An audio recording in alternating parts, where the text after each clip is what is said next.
In Spanish, its name means the Meadows. You might know it as the entertainment capital of the world, Lost Wages, or simply Sin City. Of course, I'm talking about fabulous Las Vegas, Nevada. On average, 42 million people visit Las Vegas every year, and I'm one of them. I love this city. The sights, the sounds, the shows, the people, the history. I want to share all of it with you. Taking you to the world-famous Vegas Strip and beyond, my name is Jeff, and this is the Jeff Does Vegas podcast.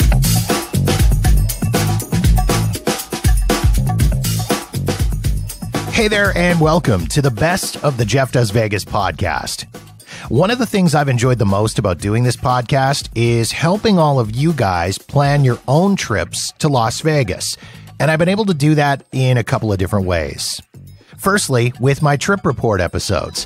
I've loved being able to share my Vegas experience with you and provide you with reviews of hotels, restaurants, shows, attractions, and anything else that I've gotten up to during my time in the city. Secondly, through the various conversations I've had with Vegas-related experts who I've recruited to help answer your questions on a variety of topics. Over the last couple of years, we've covered tipping etiquette, where to find the best late-night eats, how to plan an epic girls' trip, and even what not to do. As you start making plans for potential trips in the coming year, I thought it might be wise to reshare some of these tips and tricks. Enjoy.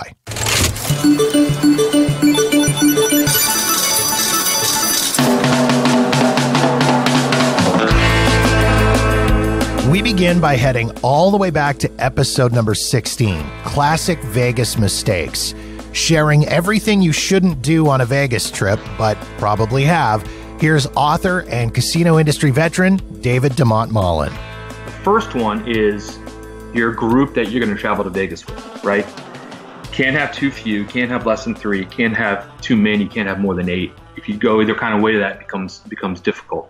But also, if you want to invite people that are in the same kind of similar financial status with you, and the same sort of kind of attitude with you, right? One person can bring down a Vegas vacation pretty quick. I've been on groups where I was with a super rich guy, and he was buying bottles at the tables, and he wanted us to split the fee, and we're like broke. To inviting a guy that just broke up with his girlfriend, and the whole time he's drunk dialing her and crying and all this sort of stuff, and just kind of just ruins the whole trip. So your invite group, the first thing you got to think about. One of the big things also is don't invite yourself on somebody else's group, right? People go, oh, I'm going to Vegas next week. They're like, okay, I'm going to go too. Can I just crash in your room, right? Horrible mistake, right? Unless somebody asks, hey, join us in Vegas, don't jump on their trip with them, right? Number 2 would be your hotel choice. A lot of people think they're not going to spend any time in their hotel. They go, oh yeah, just whatever. I'm just going to be sleeping in there a couple hours a night. I'm going to be partying on the strip and gambling. Your hotel serves as kind of your center home base to your whole Vegas adventure, right? You spend a lot more time than there than you think. You start your mornings there. You probably have your first meal there. You probably have your last meal there. The center bar of the hotel you're staying at serves as a kind of the meeting area for your group, right? And it's kind of your de facto place. Yes, you'll be traveling to other hotels during that thing, but when you start going, hey, am I going to take a drive, get an Uber or take a taxi, or am I going to start walking? You really got to think of the proximity of the hotel you're staying at to where your area is going to be, right? So those 2 are kind of the first ones when you're planning out something to really think about when you think about classic Vegas mistakes. It's funny that you talk about group size because I've done a couple of different trips. I did a trip with a buddy of mine, just the 2 of us, which amazingly enough actually went pretty well. But I've also done the group dynamic. And as you said, it is very important to get that dynamic right. In the group that I was in, we did have that one guy who was the Debbie Downer of the group, right? He was the one that he didn't want to do anything that anybody else wanted to do. He complained about money the whole time. He made the classic mistake, in my mind, the classic mistake, particularly when you're Canadian like us and you got to be trying to bring US cash, of not getting his money ahead of time. So he was hitting up ATMs while he was down there. And of course, then complaining about the amount of money that he was spending on ATM fees. The group was like 8 of us. So, trying to herd cats to get anybody together to do anything. So I absolutely get the group dynamic and trying to find that absolutely perfect group of people to do a trip to Vegas with. Right. Yeah. It just doesn't happen by chance. You really got to think about it. Right. So, I've had people, just all of a sudden disappear. They get lost, and then they decide they want to go home. They don't tell anybody, and you're just like, where are they? It's important on your group. They can make and break the whole trip. Once you kind of have that planning set and stage about your group and your hotel choice, the next is to have some sort of plan, right? Some sort of plan that you go to your people and say, hey, this night we're going to do this. We're going to do a show on this night. We're going to we'll try to hit up this place, and try to get some understanding of what the plan's going to be. It doesn't mean that you have to follow that plan to the T, but if you don't have a plan, what it's going to happen is something I call the group wander. The group wander is when the group gets together and they just start wandering around the hotels in the Strip, kind of figuring out what they want to do. And you're traveling in a group, so maybe one person eyes something, they're like, oh, should we go over to that restaurant? But you're not getting the vibe of that you want to recommend that to the group. So you just kind of keep walking around. It's kind of the worst thing that can happen. And in my early trips to Vegas before I started working in the business, I had a lot of those group wanders, and I vowed to myself, never do that again. Again, another one that you're hitting that I've been the victim of on the one of the group trips that we did. We ended up down on Fremont Street. And we did do the group wander, and it was a nightmare. It was just, let's stroll into here and stroll over there and stroll there. Like, again, no plan of action, no idea. The plan literally was, let's grab a limo and go to Fremont Street. That was it. We had no idea what we were going to do once we got there, and it showed horribly once we were there. So that's an excellent an excellent tip and an excellent point to avoid. Right. Happens all the time. Another big one is what you're doing on each day in Vegas. So I kind of have this rule. It's day one, the arrival day, is kind of your partying day, right? It's a quick meal. It's go out and use that energy you have coming off the either driving into Vegas or coming off the plane, and use that energy and build up a fun night. Now, the key also, a big mistake that people always make is going way too hard on night one, right? They stay up until 5 or 6 o'clock in the morning. They're completely trashed. They end up sleeping out the whole next day away. They wake up at 7, 8 o'clock at night on day two, missed out on the pool, missed out on the fun stuff during the daytime. And then just kind of get into this kind of drinking again, and then day three they're just completely toast. So don't go too hard on day one. So I always say day one's kind of for partying. Day two is for bonding. So bonding, as I mean, is you're doing fun stuff together. That's when you have your big meal together, your signature meal for the whole trip. And that's actually when you do a show. It can be a comedy show. It can be cirque. It can be, abstinence. It just needs to be something where it's like you're doing stuff as a group, right? You don't want to have just 2 straight days of partying, or it's kind of feel like you're doing the same thing over and over again. You want to be able to look back on the trip and go, oh man, that first night was so fun. The next night we did this, right? And then finally, day three is all about relaxation and rejuvenation, right? This is the day that you go to the spa. This is the day that you just, get some room service, hang out by the pool for a little bit. You don't go too crazy on your last day. And personally, I don't recommend going more than 2 nights in Vegas, but you can stretch it out. But what ends up happening is you end up start doing either the partying night or the bonding night for a second or third time. And you really don't need that to have a memorable Vegas experience. And it's interesting that you mentioned about more than 2 nights. I'm a 3-night guy. For me, I come down from Calgary, so it's a 2.5 hour flight for me to get down. So it's not a horrible length of time for me to come. There's a lot of folks, of course, that come from overseas, come from far away, and they're spending 5, 6, 7, 10 days in Las Vegas. And I can't even imagine, like for me, by day number 3, I'm done. Like I'm finished with the people. I'm finished with the crowds, the noise, everything. Of course, as I'm sitting at the airport ready to get on my flight, I'm already starting to look at my calendar to plan out when I can make my next trip. But I just can't imagine spending that much time in Las Vegas. Like it's just too much. Absolutely. When I see these overseas people say we're staying here for 10 nights, I mean, you're literally miserable by day 4, day 5, right? Now you can sprinkle in a trip to the Grand Canyon. You could do some other stuff, but if you're planning that big of a trip, you gotta focus on going to a couple other areas, right? As in, like, go somewhere and go hit Napa for a couple of days, or hit Phoenix for a couple of days before or after, right? You never want to spend that many days in Vegas, or you'll just be so sick of it that you won't want to come back anytime soon.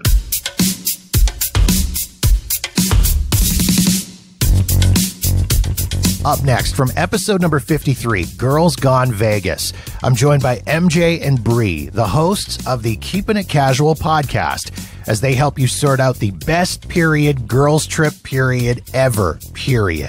I think a lot of people think they got to come to Vegas and spend a ton of money on these resorts on the Strip, but honestly, you could get great deals downtown, which is a super fun place to be because at night, club hopping and stuff. El Cortez has don't go to the El Cortez, but they have a hotel behind their casino, and it's an all-suite hotel, and it's very modern, very fun. And you split that with the girls, and like say the Venetian is like what? I don't know, $300 a night, presidential suite, forget it. $3,000 a night? Yeah. Go downtown, like do your research on some stuff, some downtown hotels, maybe some off-the-strip hotels. Yeah, but they're like adjacent to the Strip. Yeah, and you can get great deals on bigger suites. Yeah, and that's you know what? I use like Hotel.com and Hotel Tonight. I used Hotel Tonight once. This is just like a fun little off thing. If you're like, you know what, we paid for this crappy hotel, but we want one night with a really good hotel. I got a suite at the Hard Rock for $50 on Hotel Tonight on Halloween once. Dude. Wow. Yeah. Okay. Yeah, so every now and then just look. And if you want to like be on the Strip and pay the extra money, you're like, I got daddy's credit card or whatever. Or my new daddy. Yeah, sugar daddy's credit card. Cosmopolitan.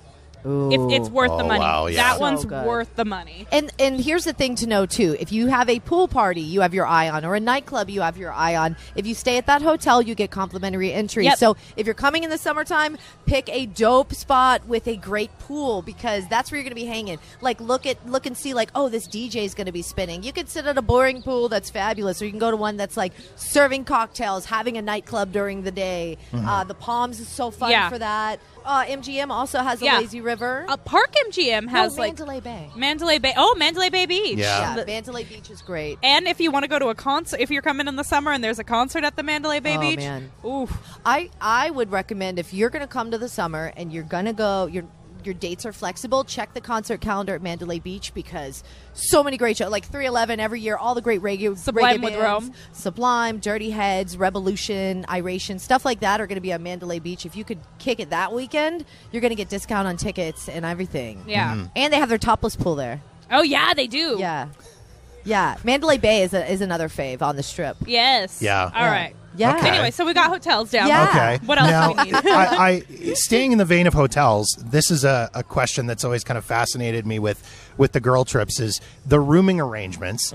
How many people in a room is too many? Dude, no more than 4. No, yeah, because there's only one shower. Yeah. And there's makeup everywhere. And see, you're going to have to sleep with your girlfriend if you guys are really crunching it. Do not try to stuff 5 in there unless you're going to be the bitch that pays $50 and sleeps on the floor. Or if you get a suite, there's also like you can get a suite and there's usually at least 2 beds and a pull-out couch. Yeah. Which you could do. If you get a suite, you can bump up to at least 6. But if you're going to do all that, make sure the guy you want to hook up with later has his own room, because you don't know, your girlfriends are going to be pissed if you have to put a sock on the door. All right, here's a little fun slutty girlfriend weekend, you know? Like, you're out with your girlfriend, you guys are all shoving in a hotel room, you meet a hot guy. He's also on his bachelor party trip, you know, and he's like, oh, I'm rooming with too many guys. You can go on down to the green door if you're not shy about people watching you have sex, and you could actually just pay a little cover charge. Or the Red Rooster. Yeah, both of them in the same shady plaza, but I've been there before. It's fine. Yeah, I've been to the green door too. It's fine. You can voyeur, you can have sex, but, you know, a little hotel, non-hotel option. And if that isn't an option for you, Hotels.com, Hotels Tonight. Hotel Tonight. You can find your own room, Yeah. whatever you need Y'all to can do. buy a room together. And I guess that also, too, that leads to, in a situation like this, is probably not, you don't want to cheap out, really. Yeah, Do you? yeah. Like, you're doing a When girls you're trip? doing Vegas, no, Yeah. don't No. cheap out. No. But downtown, I feel like it's it's a better price point for like a more casual fun. So you can always Uber down to the Strip and hit the clubs. Sure. But I think as far as hotels, the nightlife down here is so casual. If you're a dude and you're coming to Vegas, like say you're doing a girls trip, but one of you wants to bring your stupid boyfriend because you're that girl. Don't Okay, do it. I don't know how to plan a girls trip. Yeah. But even I feel like that's a terrible idea. It is. Because I feel like it would be if the roles were flipped. Not to go too far off topic, but No. if the roles were flipped, You're planning a if you were bachelor planning party. a boys' trip down, Yeah. and the ass that brings his girlfriend with Yeah. him is all of a sudden the least popular person on the No. trip. No. True, and Well- you don't want to be the girl. I mean, I've been the girl on the trip with a bunch of guys, not as a girlfriend though. I've gone Yeah. as a bro. But You know? the guy can cock block the girls harder than you'll ever imagine. Oh, yeah. Because here's the thing: if you have a group of 8 or more girls, you need to contact the concierge, because what they will do will hook you up with a free dinner. They do this at like Marquis at the Cosmopolitan. Yes. Beauty in Essex. I just went there on Monday. We had a group of 8 girls. They will serve you a free dinner. 5-course dinner, 2 free drinks, shots, and everything, and all you do is tip. Then they will set you up with a free bottle and table inside the club. So you have to have like a minimum of 8 girls. You will talk to a promoter. You can talk to the concierge, and they will set you up. If not, slide into the DMs at MJ Radio Diva. I'm gonna give you the scoop. Yep. But yeah, women can go, but anybody that has a guy with them, they can't come in. They're gonna have to pay full price. It's not for guys. But groups And don't be in a t-shirt, dudes. No. Oh. No. You got to hit downtown if you want to get anywhere with a T-shirt. And ladies, it's fun because don't stress about the club dress code as much as you think you need to. That's what No. I'm going to say. Yeah, wear your heels, but you can wear jeans and like a cute top and heels to You the club. absolutely can. Yeah. Yep. Okay. And you don't have to wear the bandage dresses. Like, honestly, No. I love my favorite look, especially summertime, is shorts, heels, and a sexy top. Hell yeah. I like that look. And you know? wintertime, like when you just went, she called me and she was like, I don't have anything to wear. And I was like, yes, you do. Let me step into your closet in my mind. Because I know, I mean, we know each other very well. Yes. Like really well. It's weird. I don't know. And I was like, wear your blue jeans, wear those heels that have the peekaboo toe, and wear the lace bodysuit. And she was like, you're right. I know. And a fur coat. Break out the faux fur. I was okay? like, bust out the fur coat, be bougie. It's fun.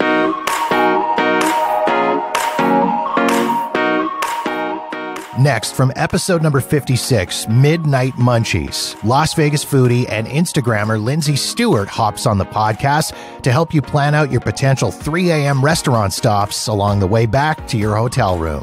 Just outside of the Wynn is, of course, Tacos El Gordo. Yes. So have you been there, that taco spot? I have not, but again, this is another one of those places that's on my list. Okay, yeah, it's great for street tacos for sure, especially late night. Let me just go all the way to the Cosmo. Okay. Because that's where I'm at for Secret Pizza. Yes, Secret Pizza was on my list as well. Oh, yeah. Oh, good. Okay, yeah. I mean, that's like perfect drunk food right there. You can't go wrong. And Beauty in Essex at Cosmo is one of my favorites as well. And they always have, I like to kind of belly up to the bar and get that shrimp cocktail appetizer. They like soak the shrimp and brine them in this particular whatever dressing they use. So good. And then, of course, those mac and cheese soup dumplings. Oh, my God. So good. That sounds amazing. You need to go to Beauty in Essex. I always recommend the Cosmo is like my favorite hotel. So that's really what I center a lot of things around, which you've been to, right? Yes. Oh, yeah. Numerous times. Just the whole ambiance of the whole place. It just feels so fun and exciting. And all the food there seems to be so good. Mm-hmm. So the one place I wanted to bring up was Citizen, and that's inside of Mandalay Bay. And they're open 24 hours, I believe. But they have some really good food there. So that place I feel like gets overlooked a lot. Do you have any suggestions? Secret Pizza was definitely on my list of late night places. It's funny. It always kind of comes up when people ask about best pizza in Vegas. I see it on Facebook groups. People will mention, oh, Secret Pizza, it's the best pizza in Vegas. I don't feel that it is the best pizza in Vegas, but it is really good, as you put it. It's good late night drunk pizza. Mm-hmm. Like 2:30 in the morning, 3 in the morning, I'm stumbling back to my hotel room and I really am just craving a slice of pizza. My drunk radar just homes right in on Secret Pizza and takes me right there. It fills your belly and it's not expensive. It's super reasonably priced. Mm-hmm. And yeah, it's just really solid. It's definitely on my late night list on the Strip for sure. Another spot that my drunk radar always tends to take me to is Grand Lux Cafe at the Venetian. Yeah. Grand Lux, you really can't go wrong. There's one at Venetian and Palazzo. And we go there for breakfast every New Year's Day. I love Grand Lux. I always forget about it. I'm glad you brought that up. And then the only other place that kind of popped up for me for late night eats was Tom's Urban at New York, New York.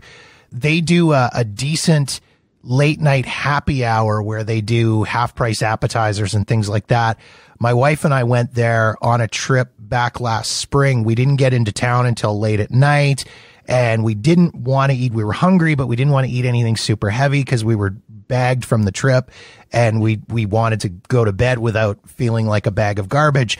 And Tom's Urban really just kind of fit the bill nicely because it was so, it was just decent sized portions, well priced. And yeah, it was kind of a cool vibe too. Tom's Urban is kind of a fun spot to be. And the location is really good too. We were staying at Park MGM. So it was right down the street in New York, New York. So those were my 3 spots for on the Strip. Now that you said Park MGM, the Nomad Bar has a really great menu. Have you been there? Not as of yet, but it's another one of those places that is on my to-do list to go and check out. I've heard absolutely incredible things. So there's a Nomad restaurant, but then the Nomad Bar is open late and they have, these crazy looking hot dogs, this kind of like fry, I call it a fry roulette sort of sampler. It's like different things that are fried plus fries. But yeah, that place is very Instagrammable worthy food, I guess, but also great food. So yeah. I like the way you put that, fried roulette. I'm all about fried things with fries. So isn't that great? Much to my doctor's chagrin. Right. Well, of course. Let's head off the Strip, which, according to all of my friends who live in Las Vegas and everybody I talk to who's a local, they say you got to go off the Strip. You got to get to some of these different places. The Strip is great, but that's where the tourists go. If you want a real Las Vegas experience, you go elsewhere. You go away from the Strip. So let's do that. Let's talk about some great off-Strip late night places and, again, some menu idea suggestions if you've got. Sure. So I love off-Strip. So one of the first place that comes to mind is Herbs and Rye. So Herbs and Rye is this awesome steakhouse. They have half off steaks during their happy hour, which is, I think, 8 to 10, and then again from, midnight to 3 a.m. or something. So half off steaks, they've got cocktails dating back to the 1500s, you kind of go through the menu and you flip it and it's taking you through each century and which cocktail was the light of the century, or the decade or however it goes. But it's really cool. So it's really, really dark and great steaks for a great price. Also Ferraro's, which is this wonderful Italian restaurant, which is so good. And they have a nice, fair late night menu that's a little bit more upscale and fresh. That's a great place. So Bootlegger is also another place. I don't know if you've been there. I have been to Bootleggers. Bootleggers I got taken to late one night by some friends after a show, and I was blown away by the place. And it was there was amazing entertainment, which was loads of fun. We were there late on a Monday night, and it was Clint Holmes's wife, Kelly Clinton, her open mic night, where she basically invites any local performers just kind of strolling in after their shows and coming in for a drink. And, hey, why don't you look at so-and-so from such and such a show? Why don't you come up and sing a couple of songs? And they do. And it was really cool. And the food was absolutely amazing, too. Yeah, that's definitely bootlegger is absolutely notorious for that. So I'm so happy to hear you were able to experience that. It's so fun. That's, all the celebs back in the day used to go there. So it's so interesting that it's still living on.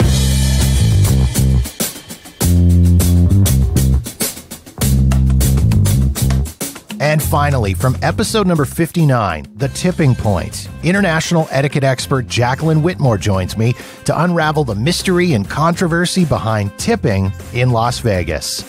If you are asking the bellman to store your bags, let's say your room isn't ready yet and you want to go and have fun in Vegas and you need a place to store your bags. The bell desk will oftentimes take your bags, put them in a room, tag them, make sure it's safe and secure. Then you go have your fun. And then when you come back to get your bags, they'll either take it up to your room, which you should always tip the bellman to take your bags up to the room. It's usually $1 per bag, $2 if the bag is big or extra heavy. Sometimes people tip $3, but usually it's $1 a bag, $1 to $2. And then if you're taking your own bags, maybe you're just there for an overnight or a quick weekend trip, then I would still give the bellman the same amount because, again, that person touched your bags, they stored it, they tagged it, they were friendly. So I would recommend that you give them a couple of dollars. Both on the drop-off and on the pickup? No, that's too much. When you pick the bags up. Jacqueline, I'm so happy that you said that and that you and I are on the same page as each other for this, because I had an experience about a year or so ago. I was checking into a hotel in Las Vegas, and when I was dropping off the bag at the bell desk, my room wasn't ready yet, so I wanted to drop my bag and go do some wandering around. And when I was dropping my bag at the bell desk, the agent there was dropping the not so subtle hints about getting a tip when I was dropping off the bag. They were pulling the old, "Oh, do you need a little bit of change, sir?" Or, it might be a different person who brings you your bags than me. And I thought, well, I don't know that I want to tip you to take my bags away. I kind of will tip you more to bring them back to me. Well, some of your listeners may disagree with me. They may tip when they drop their bag off and then when they pick up their bag. And you've got a good point. Maybe it's a different person. But also bellmen pull their tips as well. Gotcha. That makes sense. Well, in all honesty, I feel a little bit vilified that you and I are on the same side on this, because quite honestly, I got flamed big time on social media by people who said, "Oh, you're so cheap. You should have just tipped when you dropped the bags and when you picked up the bags." And in my mind, that just didn't seem reasonable. Well, you're going to tip a lot of people. I always say travel with a lot of $1 bills, because in the hotel industry, and I worked in the hotel industry for years. I worked at 5-star hotels in Palm Beach and in Orlando. And I know how hard those people work, and I know how lowly paid they are. So whenever somebody touches your bag, usually always you give them a tip. Another subject I wanted to hit on that's kind of unique to the hotel world is room service. Now, I don't have a problem tipping room service at all by any stretch of the imagination.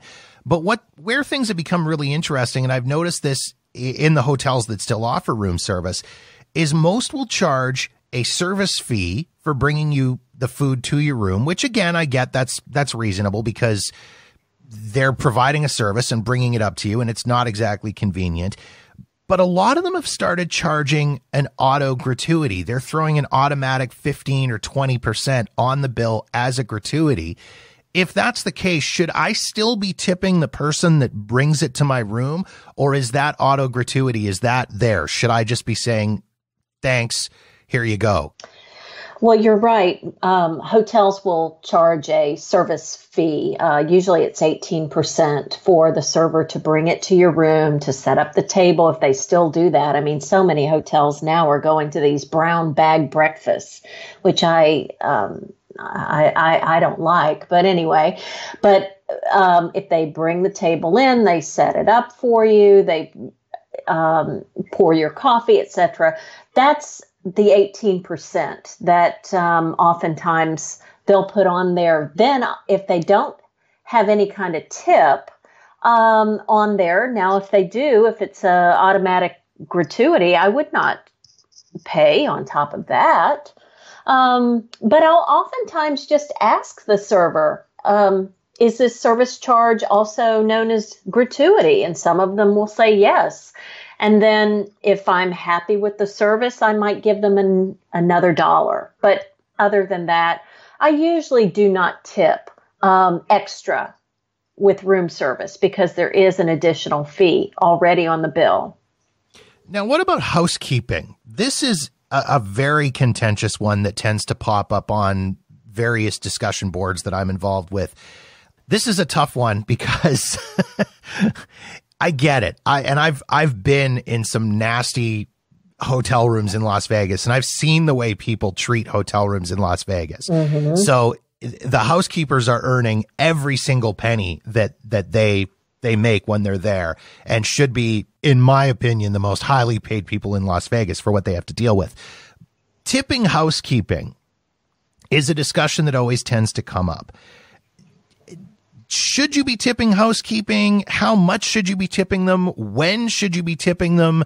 I mean, is it a daily thing or whenever they're providing the service, or do you leave a little bit more at the end of your time? This is a real muddy one in my mind. You're right. They work very, very hard. I don't know if you've ever made beds for a living. I haven't, but I have watched them make beds and clean bathrooms and clean toilets and vacuum and dust and et cetera, et cetera. It's backbreaking work and it's hard work. And they're probably the lowest paid people in the industry. Most people don't think about tipping housekeepers because you don't always see them. Mm-hmm. When you're out having a good time, they come into your room and then they make the room fresh and clean, and then you come in and enjoy that room.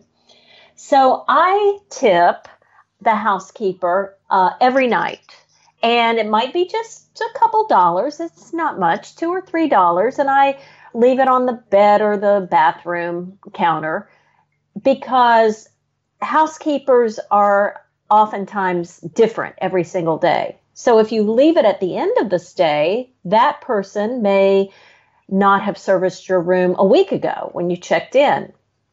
So it's a little bit more work for you to put the money out every single night, but it ensures that the person who cleans it that day gets that money.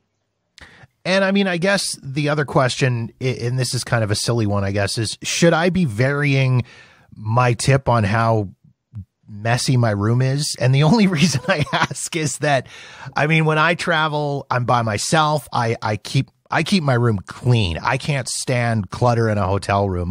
If you could see my podcast studio right now, you wouldn't believe that I can't stand clutter in a room. But in a hotel room, I can't stand clutter. And when I'm leaving, I will pick up all my pop cans or pop bottles and things like that, put them in the garbage and kind of clean up.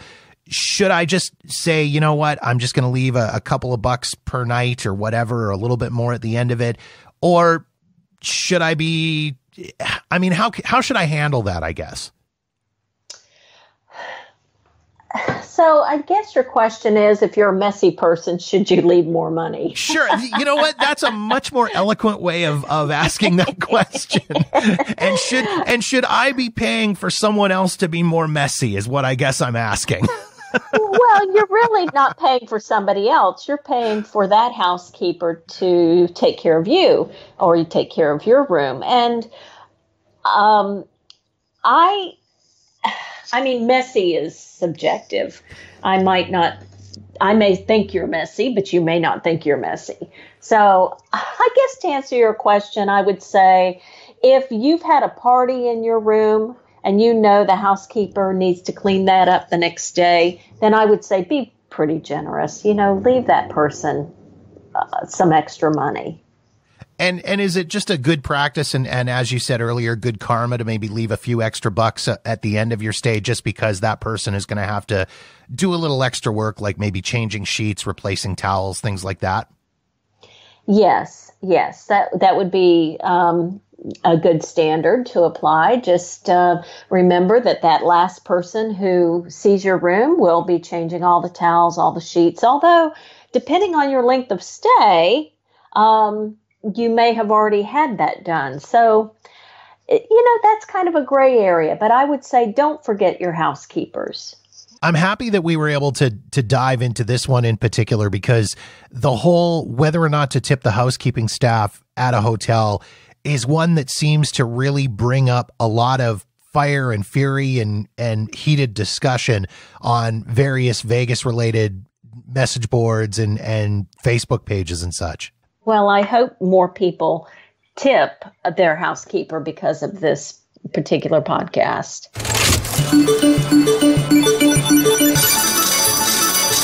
I hope you've enjoyed this little recap and reshare of these awesome tips and tricks for planning a successful Vegas trip. For the full episodes, head to the website at jeffdoesvegas.com or jump into the archives wherever you get your favorite podcasts.